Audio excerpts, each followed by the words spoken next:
Welcome to the Market.Sell.Win podcast. Today, we are extra lucky to have with us Connie Benning, a senior marketing communications leader whose career spanned more than 30 years. She has tremendous experience in developing and implementing marketing communication plans, developing marketing strategies to drive growth and build brand, and building and coaching marketing teams. For the last 24 years, she held various leadership roles at RSM, the nation's leading provider of audit, tax, and consulting services focused on the middle market.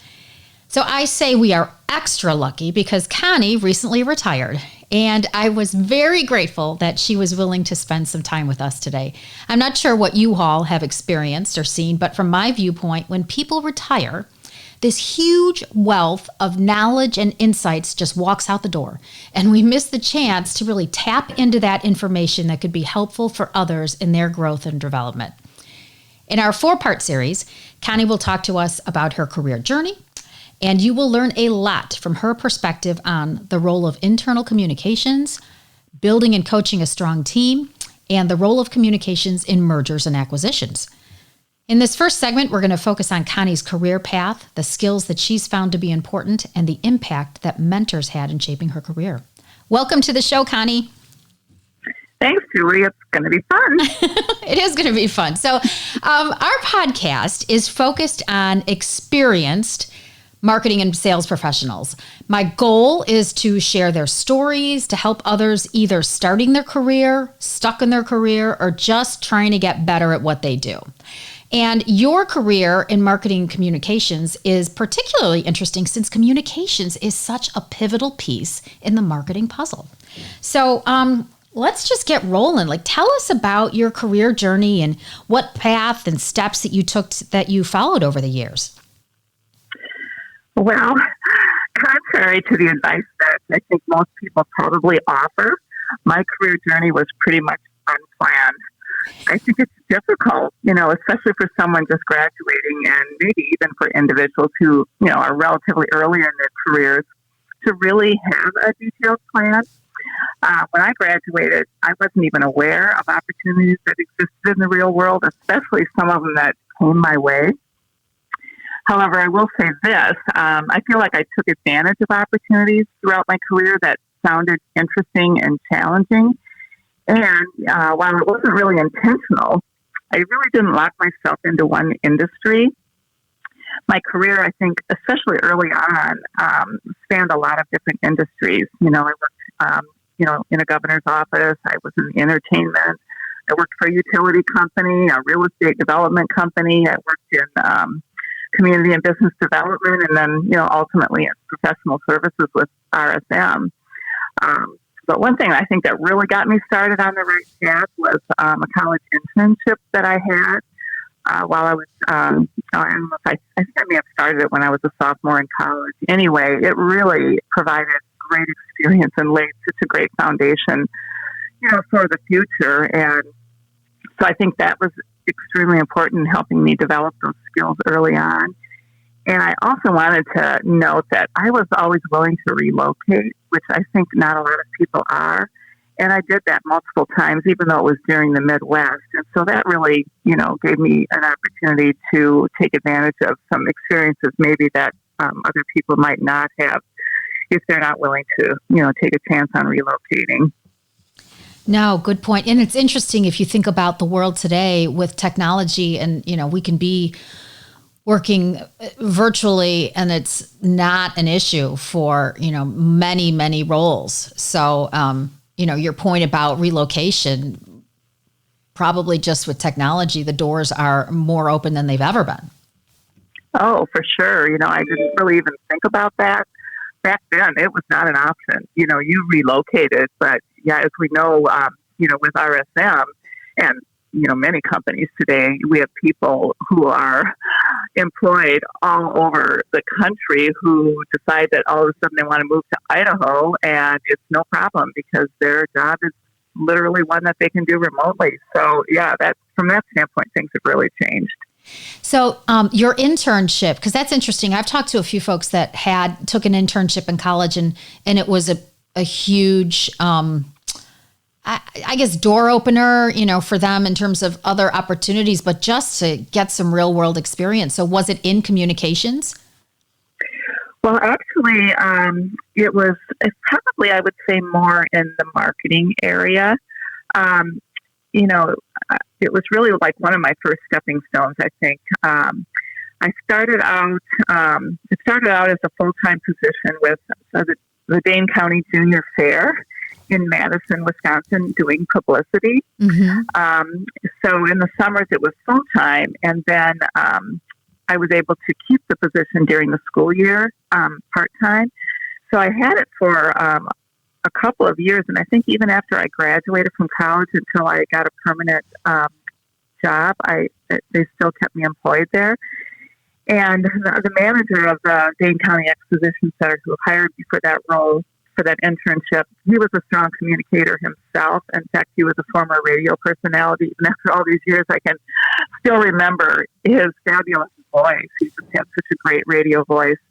But anyway, he was a great mentor in terms of the communication side of things. But even more so when I think back was the freedom that he provided me to do that job. I mean, here I was, this young person in their 20s with really little work experience, and he just let me put together my plan and go out and meet with media. And honestly, it just kind of amazes me that he gave me such freedom.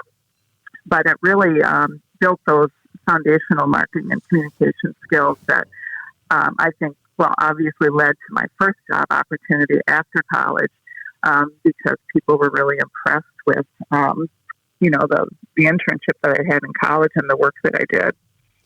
I think you hit on something that struck me because it was kind of the same for me. I didn't have a master plan, and I looked for roles too where I thought I was going to learn something. I was always interested in about what am I going to learn that I can, parlay into something else down the road, even though I didn't know what that would be. And, liking what you do, because we spend a lot of hours at the office, whether it's virtually or not. And so, that becomes so important. And I think you make a good point about having somebody that's going to give you some latitude. I've had roles where I had it and where I didn't have it. And definitely the ones where I did, they were more fulfilling. I think I learned more because they gave me just enough rope to go out there and try it, but were there to coach and help guide me where I needed it. So I think those are good things for others to hear when they think about how to grow and kind of go down their career path, because it's not always the promotion that that guides us. For many people, if you talk to them, it wasn't the promotion at all that guided them. It was just that they loved what they were doing. Right. Loving what you're doing and working for someone that you really enjoy working for. I think both of those things are so important. Absolutely. So tell me then, how did you get into, or where did you land from a marketing communications perspective? Because it sounds like that was a big part of your career. Well, after I got out of college and had the internship, I went to work as like a deputy press secretary for a governor in Wisconsin until he was given a job in the Jimmy Carter administration. So now I'm really dating myself. But after that job dissolved because of the fact that he was no longer governor, I was able to get a position with a publishing company, and I traveled around the country writing articles for these marketing newsletters that we did on behalf of larger companies. And one of those was Ralston Purina, obviously a real name brand. And at some point, I think it was after a couple of years of working on their checkerboard newsletter, it was called, they came to me and offered me a sales position. Well, I hadn't really ever thought about taking a sales position, but they really positioned it with me that it would create a stepping stone to move into their marketing department. And so I accepted the role, which was a very different role for me, and I relocated to Iowa. And I was there maybe a year and a half, and they offered me a role at their corporate office in St. Louis, so I relocated there.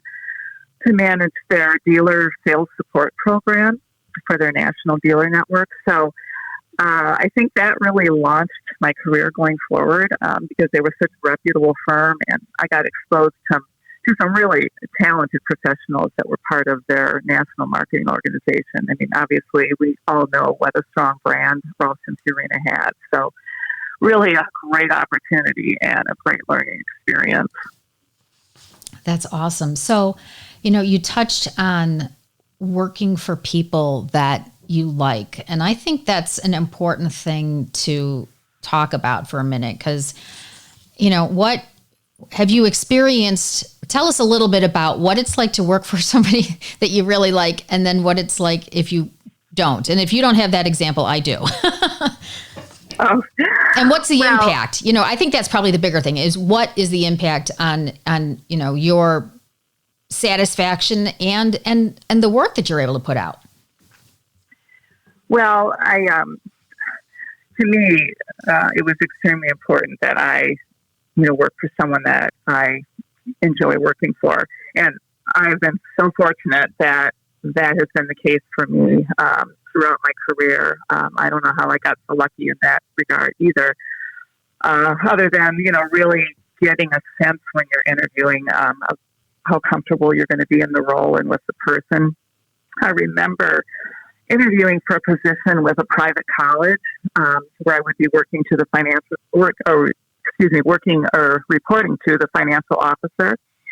And she was the one who was actually interviewing me, at least in the first round of interviews. And I could just tell during that interview that she was not going to be somebody I enjoyed working for. And even though I was really interested in getting into college marketing and communications, and I was offered the position, I turned it down for that reason because I just didn't think going to work every day and reporting to this individual was going to be pleasant. So I think you really have to be careful, during the interview process. And even though the job may sound like something you really want, it's not going to be enjoyable if you don't feel comfortable with the person that you're reporting to.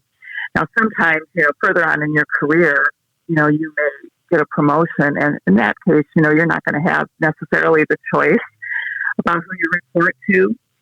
So in that case, I think you stick it out and try to gain the experience, hope the relationship improves. Or you can always take your experience, elsewhere. I just think it's so important to like and respect the person you report to. It certainly creates a much more enjoyable work experience, at least that's been my experience in the past. Yeah, no, that is sage advice. And I think, the other downsides to it is that I think it can really have an impact on your confidence and your creative thinking, things that it of course depends on the individual, but if they're not supportive of you or easy to work with, you may be reluctant to share new ideas or take that risk. And I think it can have, a longer term impact on how you feel about, what you're doing and even your own capabilities. So yeah, I think when you can, working for people that you respect and are going to get along well with is huge. So, tell me a little bit about how the marketing communications piece was beneficial as you moved into other areas of marketing, because not all of us have that communications background. So are there any kind of direct benefits that you see to it? Well, I think that you really can't be an effective marketer if you don't have good communication skills. Certainly, I'm sure there are people out there in the field of marketing who don't have good communication skills. But I really feel like to be successful and to move upward in your career, that you have to be a good communicator. I mean, I just think it's that simple. And I'm talking about both verbal and written communication skills.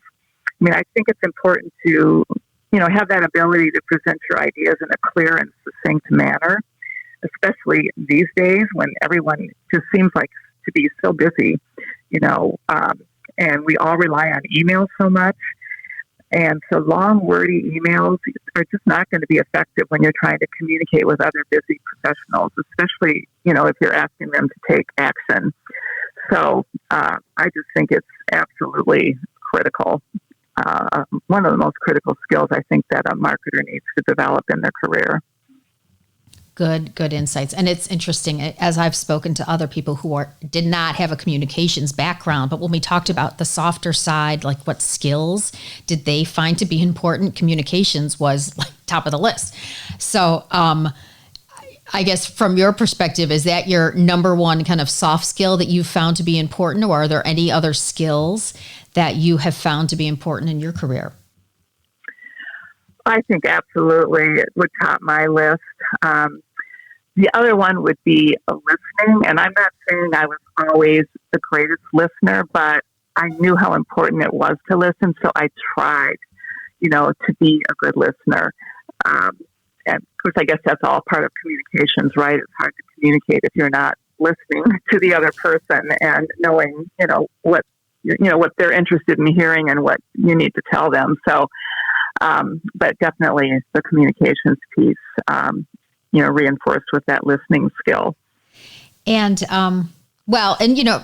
just a comment on listening, you're right. Of course, we are supposed to be good listeners, but there's a difference between listening and really actively listening. So, to really be in the moment and hearing what they're saying and trying to apply it to what you're going to be doing, two different levels of listening. Yeah, for sure. I remember, as part of my training with Ross when I took that field sales position, and they just had such excellent sales training, which really was a good foundation for me too, even though I didn't stay in sales. But they always talked about the importance of listening and trying to identify the customer's needs, right? So that you could recommend a solution that was really going to meet their needs, but you really had to actively listen. And I think that certainly applies in the business world too, right? No matter what you're doing, it's really hard to be effective in whatever you're developing, whether it's a service or even just a newsletter, knowing what the audience is looking for, what the objectives are that you're trying to reach in order to make that successful. Totally agree. And the other thing I would add that I have found to be important is, I'll call it curiosity, but like listening and then asking questions, because I feel that helps us really uncover from a marketing perspective, what we're really trying to accomplish. And sometimes they can tell us, let's say it's an internal client and is talking to us about, some campaign or program they want to do, but we need to be asking those questions to dig deeper and really get to the heart of what they're trying to accomplish, because there may be other ways to do it. Oh, I think that's a fabulous point. Because I think of when I was traveling around the country interviewing people for these marketing newsletters that I mentioned earlier. Mm-hmm. I obviously developed some really strong interviewing skills, and it is really amazing to me how those skills came in handy in just the way that you described. And I think some less experienced marketers haven't developed that skill yet. And I think that can make it a struggle for them to really put together an effective plan because they haven't necessarily asked the right questions. So I think that's a great point. And, I think sometimes people don't ask questions because they may feel that they're expected to know the answers. And why would they be asking that question? So, I find that we have to kind of give ourselves permission to not know the answers, or to preface it with, hey, maybe I should know this, but explain to me why this is important. And, if you kind of preface it with something, then you've gotten it out there. You feel a little bit more comfortable with the question, but at least you're asking the question. Oh, yeah. And I think people really appreciate that approach, and it, makes them feel good that that they can provide you some information. I mean, it's sort of a compliment to them too. So yeah, I think that's a good point. Yeah, that's a good point. It is a compliment. So I guess just a couple of more questions as we wrap up here. What role did mentors play in your career? Well, that's interesting because as I think about that, I'm not sure I had a mentor in the sense that a lot of people talk about today, but I had great relationships with my quote bosses. And they, I think, really served as my mentors, particularly earlier in my career. I think one example that maybe demonstrates this is when I was part of the marketing communications department for a utility company. And my boss there was a really strong writer, and he, through his editing of my writing, really helped me tighten my written communications.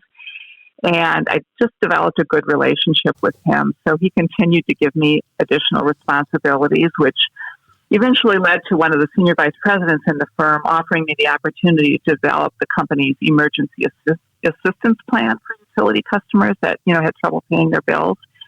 And then eventually that led me into an opportunity to work in their non-utility division to develop marketing communications for a new golf course community they were developing in South Dakota.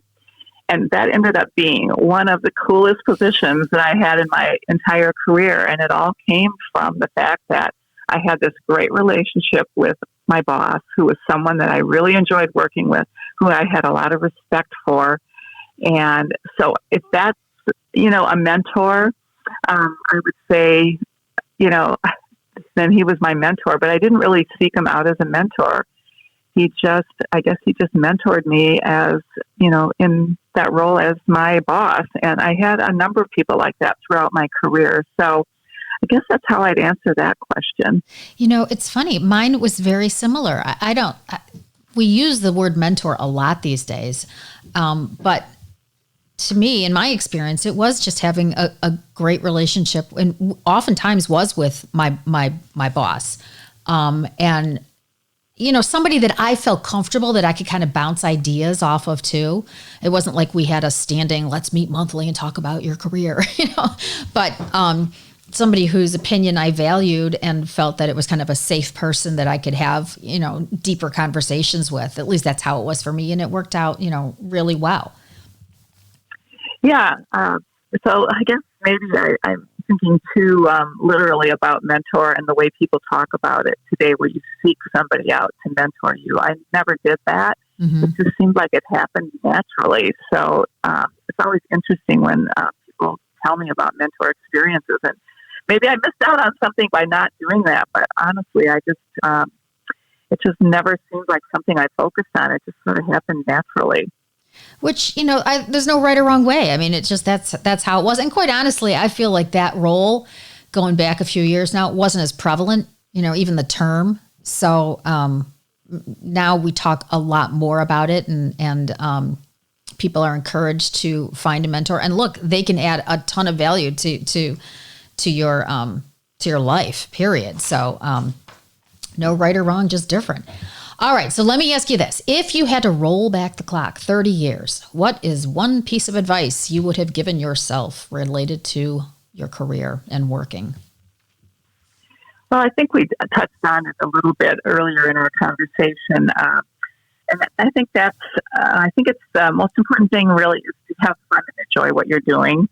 If you found a role that you really loved and you are continuing to grow and learn, you don't have to feel like it's a bad thing to stay with an organization, especially later in your career. Starting out, I think it's much more important to have a few different career experiences with different organizations. You'll learn a lot more, in my opinion. Hopefully you'll enjoy all of those. I'm not encouraging people to be job hoppers for sure.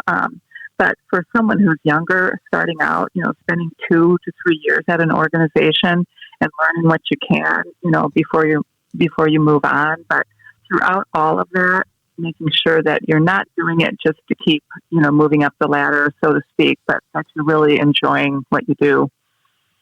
Yeah, I think that I would agree with that. And I think, on the job hopper topic, people seem to stay in roles for a lot less time these days than they did maybe years ago. But I feel like 2 to 3 years is the minimum time you need with an organization to really start rolling, understanding the business, the company, the people, the role, And then if you want to make a decision about moving on to somewhere else or even a different role at that point,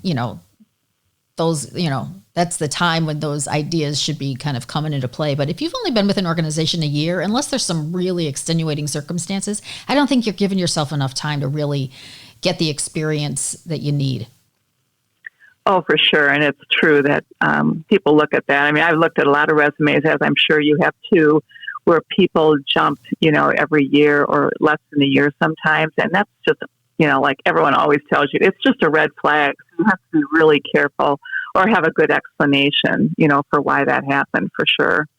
Agreed. All right. So I am sure that while you loved what you did, there was probably a day or two where you had a rotten day. So on the lighter side of things, what is that one song that could just help you shake it off? Oh, gosh. Oh, probably Wind Beneath My Wings by Bette Midler. Yes. It's such an uplifting song about friendship. So, I mean, I've always loved that song, and I've actually used it, as themes in meetings that I've put together before. So it's kind of a special song for me. Ah, that's great. Thank you. Well, hey, this has been such a treat. Thank you for sharing your career and your insights with us. It was valuable for me, and I know it was valuable for our listeners. So thank you for your time. Thanks, Julie. It was fun. All right. Take care.